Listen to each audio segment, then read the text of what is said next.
It's really amazing to be here with you today and to get to share some research with you. So let us begin.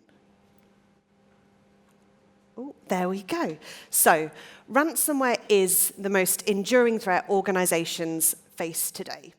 Just look at 2025 if you need proof. Marks & Spencer, Co-op, Harrods, 3 fabulous UK retailers all impacted by ransomware. But unfortunately, it's so much more than that.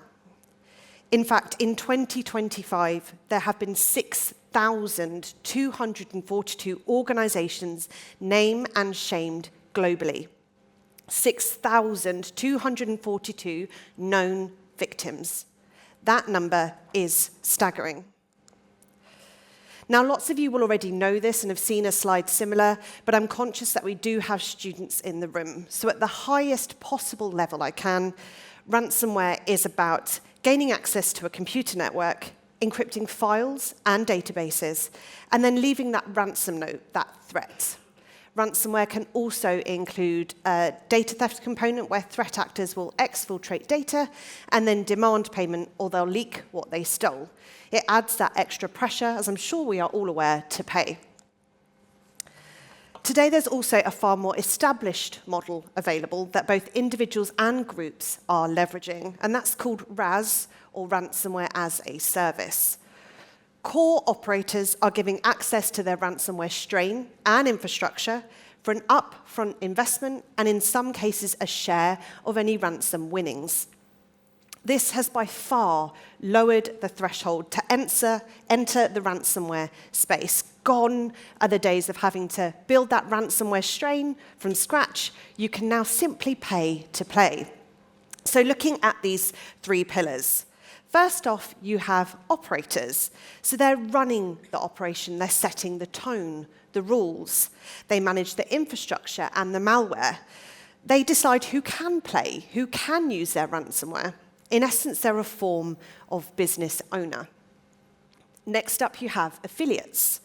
And once they've got that ransomware and that infrastructure from the operator, they're out there deploying it, exfiltrating data, living that ransomware experience. They're then leveraging the platforms that have been provided, which they will typically put their own brand name on, and using that to name and shame. And the third pillar up there is initial access brokers. They're providing 0 days, known vulnerabilities, stolen credentials to affiliates for a cost to get that initial foot in the door. Together, these 3 pillars collaborate, and they form the ransomware ecosystem. So now we've level set for everybody in the room. Just a bit of background on me. I'm incredibly lucky to work in HUMINT, or human intelligence, with a focus on data dumps, access brokerage, and emerging threats. So that means I get to spot new personas of interest, but also track new emerging ransomware groups. I explore and get to gather intelligence, of course, from underground forums, from the dark web, from certain social media platforms, you can probably guess which ones, and from Telegram. So as I'm sure, again, you can appreciate, I see lots of weird and wonderful things. Which leads me to today, to this lovely moment, where if you are sitting comfortably, I would love to tell you a story about friends and comrades who shared a lovely community, who were active and loud in that community, who were established in their fields. Some of us might think we're about to have a really lovely cyber story.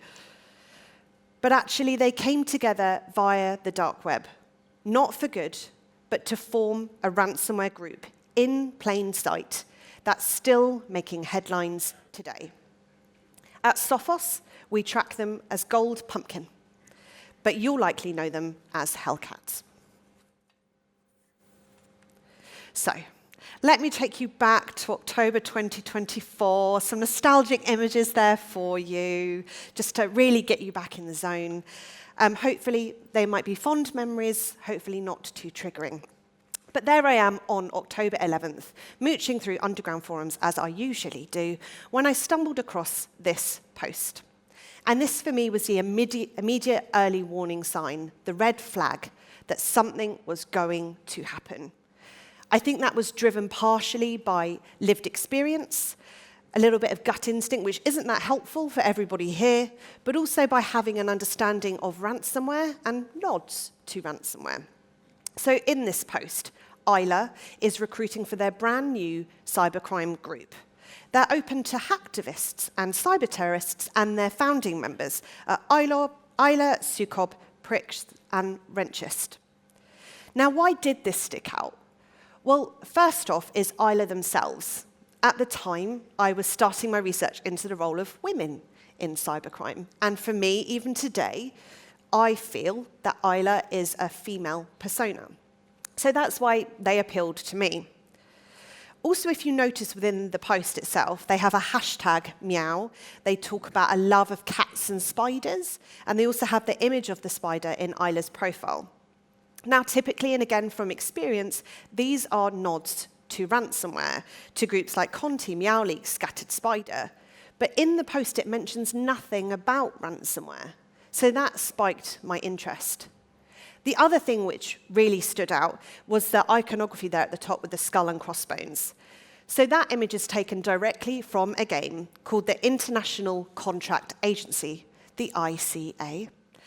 And I think for a lot of us in industry, we're examining that relationship between gaming and cybercrime, or individuals moving into cybercriminal spaces. So again, I was like, oh, I wonder if this is a lived experience, something that I can actually see, that I could relate to a game maybe. I'll have a look and start following. So from that day onwards, I started monitoring these 4 personas across underground forums and also across social media. Now that was easy to do because, good or bad, they'd used the same names across absolutely everything.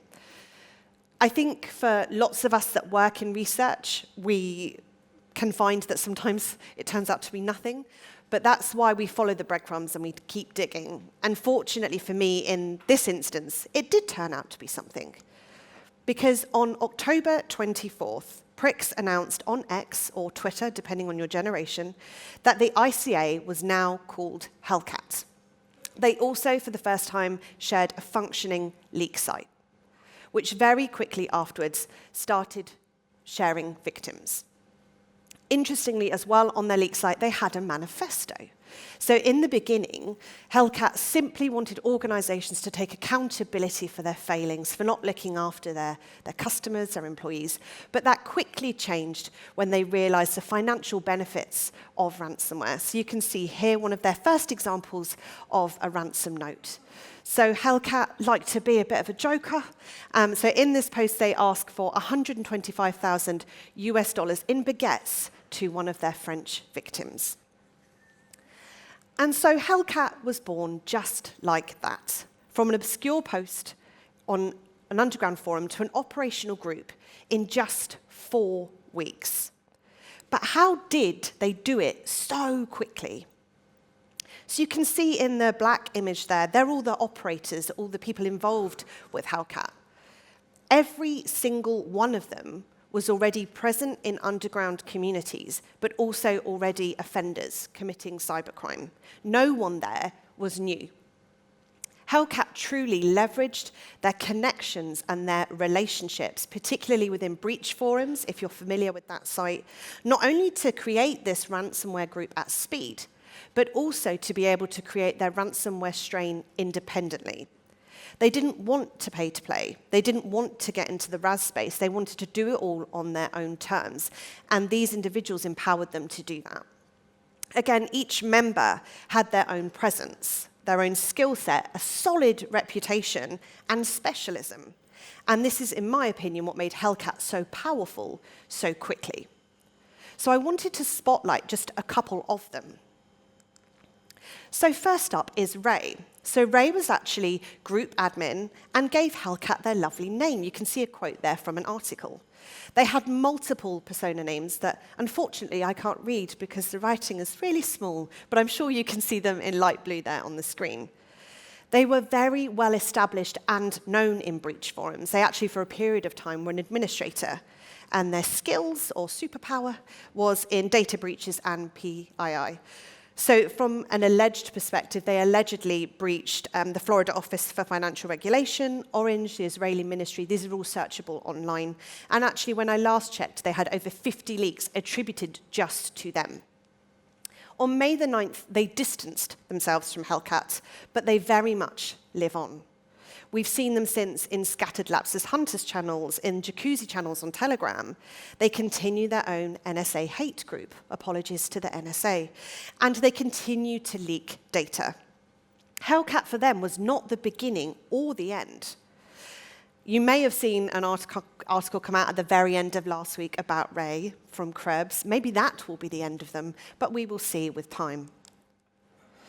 Another interesting persona I just want to highlight is Miyako. Their roots are very much in access sales and access brokerage, and that's what they brought to HELLCAT. They used those skills and experiences to get the ball rolling as quickly as possible. And while, again, they have distanced themselves from HELLCAT, you can see lots of examples there on the screen of where they are continuing to offer access on underground forums. In the last 6 months, they've had 32 individual accesses for sale. And finally, I know I shouldn't have a favorite because technically they're committing a crime, but if I did have a favorite, it would probably be Intel Broker. So I've been tracking them since 2022. They were originally part of raid forums, which again you may have heard of, but after the demise of that forum and the birth of Breach Forum, they actually stood and took over a moderator role.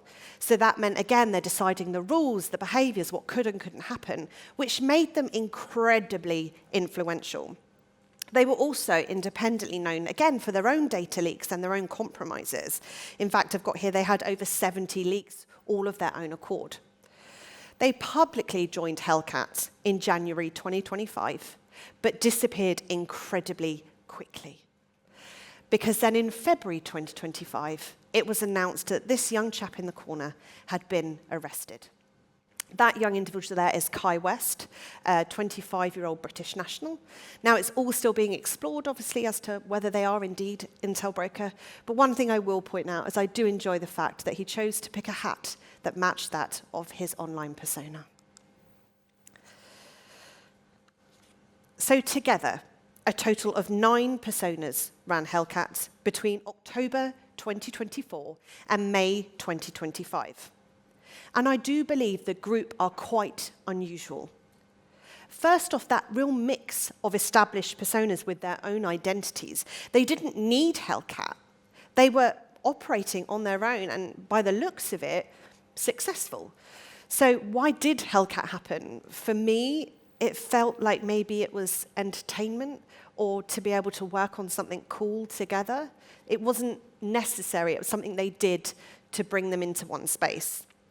Another thing that was interesting about HELLCAT is actually that they were all English speaking. I think we often think ransomware groups, and particularly underground forums, are all maybe of a certain language or certain demographic, but these were English-speaking individuals. I think Kai West is interesting, and Ray, if it turns out to be the young man that's been ousted in the article by Krebs. There is a clear role and a clear relationship between young men going into cybercrime and into these underground communities. So I think there's a whole avenue there that will continue to be explored across 2026. And the final thing to call out is, again, that it's all homegrown. They didn't want to do RAS. They wanted to build, develop it, manage it themselves, which is something that they accomplished. Even their ransom note was unique to them. It had their own terminology, their own process. It was developed by them, for them. HELLCAT were robust in their ransomware efforts and in their vision. Now, I feel it would be wrong of me if I didn't touch on TTPs and some of their key behaviors. And again, I don't know if this is good or bad, but HELLCAT really reinforce a lot of the typical ransomware behaviors. From an initial access perspective, stolen credentials, vulnerabilities, none of that is really very unusual. If we look back at some of their leaks using stolen credentials to get into Jira, it's not that different to what we've seen. If we look at infection and persistence, maintaining persistence through modifications to registries, using a script at login, focusing on escalating privileges as quickly as they can, again, not unusual. C2-wise, open source suggests the use of Slither malware, which again I think we've seen, and hiding within legitimate tools and off-the-shelf tools like NetScan and NetWalker. It's very much rinse and repeat, which I think is reflective of a lot of the ransomware groups that we're seeing and a lot that are existing at this point in time. The reason, though, that I wanted to share this is because whilst ransomware in this case is remaining consistent, it's the people involved that are making it dangerous.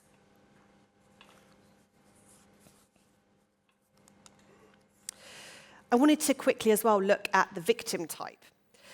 Again, it's pretty broad, maybe a little bit of a flavor towards industrials and heavy industry at 23%, but otherwise, it's pretty widespread. Location-wise, again, varied. US, UK, China, Japan. We know that ransomware is typically opportunistic, and this kind of data mirrors that. 22 victims were impacted by HELLCAT across 12 countries. And whilst we don't know how many ransoms were paid or how many baguettes were indeed offered, the estimated worth of these organizations was $146 billion.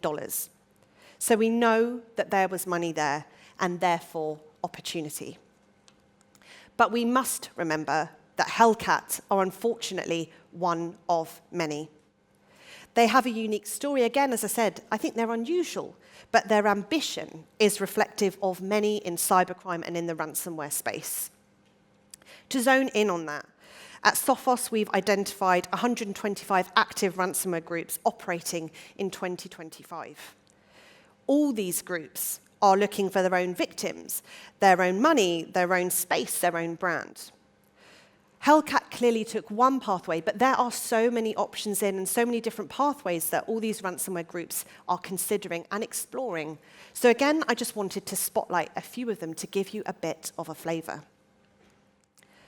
So one way that threat actors are leveraging is through lived experience. So whilst HELLCAT brought the skills, the people that they would need to be successful, DevMan, in this case, took straight from the groups themselves. So DevMan was originally exposed as part of Conti leaks in 2022. In that text message conversation you can see there at the top. They moved from there into Blackbuster, where they were part of the internal team. They then, you're making friends, you're all in similar spaces. They began to partner up with Quillen and then buddied up from there with DragonForce. So they're making their way around all these ransomware groups and conversations. They then took all that knowledge, all that lived experience, what does and doesn't work, where can I go, who should I go for, and launched their new RAS, which is called DevMan, surprisingly. To date, they've had 87 victims. So this group was formed from on-the-job learning and from connections from those relationships. Another group I'm sure lots of you will have heard of, the Gentlemen. It's a group I'm currently researching, but they appear to have used AI to get the ball rolling after conversations and support from some of their other personas and other friends, predominantly on RAMP, another underground forum. They seem to have used it to write their locker, to help with their note, but also to automate certain mechanisms to reduce dwell time. Again, it's about speed. The Gentlemen are different in that they seem to have embraced technology as opposed to individual people to get it all moving quickly. Ooh, don't know what that was. And to aid their success. In total, they've had 48 victims so far. So the Gentlemen, again, through collaboration, through these underground forum conversations, through mentoring in a way, have built this process. Nova, a new RAS, or ransomware as a service, that you again can find on RAMP and in RAID forums. RAID forums relaunched last week, if you hadn't spotted that. They were originally Rarlord, but rebranded on the 20th of April 2025. They partnered with an initial access broker called Blackbeard, and they created the Nova package. Again, taking feedback from those around them, from their friends, from people that were living that experience. Interestingly about Nova is if we look at their victimology, they're primarily in either IT or in healthcare. Now, in ransomware, healthcare is one of those kind of taboo spaces where a lot of ransomware groups just simply won't go. But this, for them, is a differentiator. One alleged attack to call out, which drew an awful lot of attention, was on a diagnostics unit where they compromised and shared 485,000 data points relating to women's cervical cancer data. They want to be competitive. They want to own the space. We know there are lots and lots of RAS groups out there. But this RAS is available, again, in underground forums to their community, to their friends, obviously for a cost, but it's there. And one final one I wanted to call out, which I personally find ever so cheeky, is nicked source code. So Babuk, if we examine the Babuk source code, there's elements of it in lots of other ransomware strains, the same as Lockbit. We know, obviously, that sharing is caring, and again, it gives them a leg up in this context. Ransomware doesn't have to be unique. It just has to work. Again, the community are very open in sharing leaked and stolen source code to help each other out, and this is an example of that. So to wrap up for you, one thing that ties all these groups that I've spoken about today together is every single one has been active and open in underground communities, hidden beneath the dark layers, hiding in plain sight. I'd be comfortable to go as far to say that HELLCAT's formation was inevitable because of this dynamic. Ransomware groups and personas don't need to come with bells, whistles, and explosions. They're born from just talking, from networking, from socializing, and from sharing. Technical skill sets and tools help, but it's the people that make it work. I hope that this talk has not only given you a bit of food for thought and maybe a cheeky bit of extra intelligence, but also the importance of us all following the human side, the human trail, and spotting those initial conversations. Because you just don't know who's hiding in plain sight, who has friends and connections they can leverage, what skills, capabilities they have. You never know the threat, the risk, or the chaos they might bring, and how indeed the world may pay as a consequence. Thank you for your time.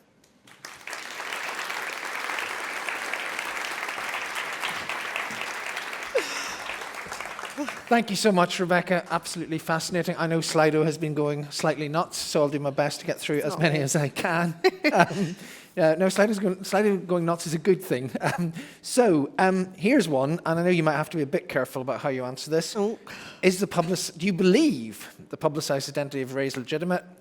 Good techie question. Moderate likelihood that he poisoned InfoStealer logs are similar and placed disinformation to mislead researchers. So what's the risk of this being a community echo chamber? There's a nice, easy one to start off with. We haven't even had the break yet, and this kind of question is being thrown at me. So if you read the article, there's a lot of beautiful research there which suggests that obviously Krebs and I can't remember the previous person that shared something, I think in March, it feels real, and there's a lot of story to that and a lot of information to that. I can't say if I 100% believe it. I think more digging needs to happen. There is research to suggest that there were InfoStealers obviously involved, and there is information out there that can be looked into. So that's probably as far as I can go on that, because I'm still digging into it myself. Yeah. But I'll be sure to let you all know what I think, probably on LinkedIn at some point.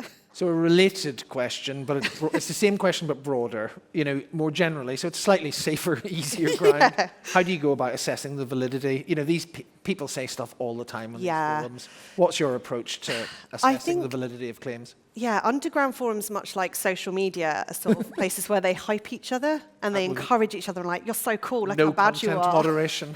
Exactly that. So it can be hard to assess the validity of who means actual business, who is dangerous, who is a risk, a threat. The main place I start is by looking at the history of the persona that's making the claim. So looking at where they've been, what they've shared before. If it's a data dump, as an example, checking the validity of that data and seeing, oh, actually, that's already been posted or shared a year ago, which happens more than you probably realize, where they recycle that information. So I start with examining the persona, seeing where they've been, seeing if I can match them across other underground forums, but also checking things like the arbitrage section to see if there's been complaints and things like that. And that really is how I build up my understanding of a persona and if I can trust them and maybe if I should follow them a little bit more. Another one, I'll try and read this one without laughing because it's very funny. How would you compare these individuals and groups to legitimate business concepts? They got high-value employees moving through, startups formed, etc. This point's been made before. You know, these are quite well-organized business. What do you think? Well, it is a business. Would you float them on the stock market if you could? I think they'd be frowned upon if we did float them. But it's a legitimate business. It's making them money. It's what they're using then to fund their lifestyles, their own personal choices in the real world. I probably wouldn't compare them to a real business because obviously they're up to no good.